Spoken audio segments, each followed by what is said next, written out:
Electronics have taken over our homes. Most people own a smartphone, which in this historical period has proved essential for maintaining relationships with friends and family. Smart TVs are constantly connected to the internet for on-demand content, and tablets have become indispensable for remote schooling or work, as well as for leisure time. We can hardly imagine living without them, and at the first sign of malfunction, we rush to a store or online to purchase a new, more powerful device. However, few wonder what happens to the old devices that we discard, often reluctantly, as electronic waste, e-waste. A significant portion of these devices ends up in Agbogbloshie, Ghana. This city receives a substantial amount of Europe's e-waste and rightly earns the nickname the Cemetery of Smartphones. But what exactly is e-waste? E-waste, or electronic waste, refers to discarded products that are potentially still functional and can be connected to an electrical outlet for power or battery charging. This category includes smartphones, radios, laptops, electric kettles, TVs, and large appliances. Seeing the dumps in Agbogbloshie leaves one speechless. All of the local workers see it as one of the few economic opportunities to survive. The reality is that the waste is disposed of, without any protection for health and the environment. Agbogbloshie is an extensive open-air landfill located on the Coral Lagoon, where workers handle highly toxic substances without any personal protective equipment. Environmental organizations estimate that Agbogbloshie receives over 250 million tons of e-waste annually, with 85% of it originating from the old continent, often through illegal channels. Back in 2009, Ghana was already receiving around 215,000 tons of e-waste per year, approximately 9 kilograms of waste for each resident. How is this possible? The informed ones may know that the Basel Convention considers the international movement of hazardous waste across borders illegal, especially when it harms developing countries. However, various organizations exploit loopholes in legislation by classifying unusable trash as repairable electronic waste. In practice, false declarations allow e-waste to be passed off as second-hand electronics for future use. In Agbogbloshie, thousands of desperate workers try to salvage precious metals such as copper, nickel, lead, manganese, chromium, titanium, tungsten, silver, gold, and palladium, and even aluminum, barium, boron, beryllium, and cobalt for less than $4 a day. They burn piles of insulating plastic and break old electronic devices with stones and hammers.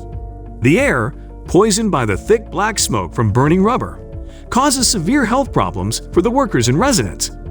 Many suffer from chest and limb pains, stomach issues, respiratory and skin diseases, as well as cardiovascular problems and endocrine disorders. The risk of cancer is more than just a mere possibility throughout the city. Unfortunately, many migrant workers who came in search of a better life end up getting sick and never return to their home villages. The air is toxic, as evidenced by the analysis conducted by the non-governmental organization Basel Action Network (BAN), committed to fighting the export of toxic electronic waste. The fumes contain high concentrations of dioxins, lithium, cadmium, chromium, lead, and mercury. These substances inevitably contaminate everything, including water and food. A single egg from a chicken raised near the landfill contains 220 times more chlorinated dioxins and 4 times more polychlorinated biphenyls than the maximum amount allowed by the European Food Safety Authority. Sadly, the situation in Ghana is mirrored, though on a less severe scale, in countries such as Benin, Nigeria, China, and India.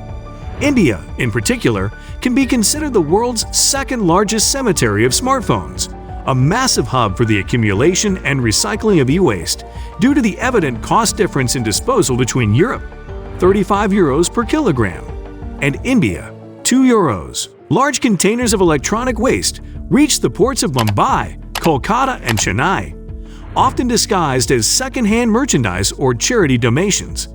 After manual segregation, motherboards, cathode ray tubes, printer circuits, mobile phones, LCD screens, and non-repairable chargers are sent to India's recycling hubs, such as Bangalore and Kolkata. New Delhi, in particular, is the capital of informal electronic waste recycling in the subcontinent, with a 70% share of the national total. An estimated 35,000 people are involved in the illegal electronic waste business in various parts of the city. But what can we do to reduce the environmental impact of old electronic devices? Firstly, try to use your device to its fullest potential. If it still works, don't replace it just yet. If you do want to upgrade, consider giving the old device to a friend or family member to extend its life. If the device is beyond repair and cannot be used, dispose of it at an e-waste collection point in your city. In conclusion, the cemetery of smartphones and the issue of e-waste highlight the urgent need for responsible electronics disposal. We, as consumers, must take responsibility for our electronic waste and choose sustainable practices to minimize the environmental and health impacts of our actions. It is essential to support proper recycling programs and raise awareness about the consequences of unchecked e-waste dumping in developing countries. Only through collective efforts can we address this global challenge and move towards a more sustainable and responsible electronic waste management system. That concludes today's video. If we satisfied your curiosity, we invite you to subscribe to our channel and give the video a thumbs up. Don't forget to leave a comment below and keep watching for more exciting videos to come.